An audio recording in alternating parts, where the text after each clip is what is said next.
Shalom. This week's Sedra is Sedra Shemos, whole new sefer in the Torah. Birthing, raising, and watching children grow are simultaneously one of life's greatest challenges and joys. Every parent remembers the feeling of excitement and anxiety that came with the news of their first pregnancy. The knowledge that everything is going to be different is the first thought that occurs to expecting parents. Parents are exhausted as they raise their children, but know that they are involved in one of life's most meaningful exercises.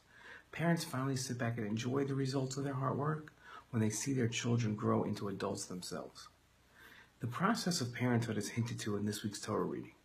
At the start of the reading, we are presented with a summary of the events that led to the Jewish people living in Egypt. Part of the Jewish situation in Egypt was the incredible demographic explosion they experienced. God explained how this explosion occurred. Pardon me while I read. There were 70 people who descended from Yaakov, and Yosef was in Egypt. Yosef, all his brothers, and that entire generation had died. The Jewish people were fruitful, they swarmed, increased, and became very, very strong, and the land filled with them. It's easy enough to say the Jewish people experienced a population explosion. But why did God use 4 terms to describe what he could have said in just one term?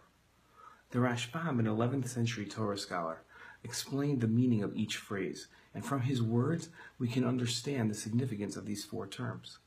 Rashbam wrote that God said the Jews were fruitful, meaning they conceived and carried their babies to term. Swarm meant that they raised their children through their childhood. None of these children died before maturing into adulthood. The Rashbam wrote that the Jewish people increased because they didn't die early and lived into an old age. Lastly, the Jewish people became very, very strong, spoke to the Jewish people spreading throughout all of Egypt. The Rashbam's explanation of the 4 terms lends an entirely new look at the Jewish people's experience in Egypt. Only a miracle produced by God himself could explain such a massive population explosion. It wasn't just that the Jews had grown, they had beaten all human odds to grow into a huge success. The Jews in Egypt weren't governed by natural law. Their destiny was driven by God the entire time, and everything that occurred to them was supernatural. Childbirth, child rearing, and life itself is challenging and something that we usually take for granted. We assume that life is routine, but it is anything but routine. Life is a gift, one that we often take for granted.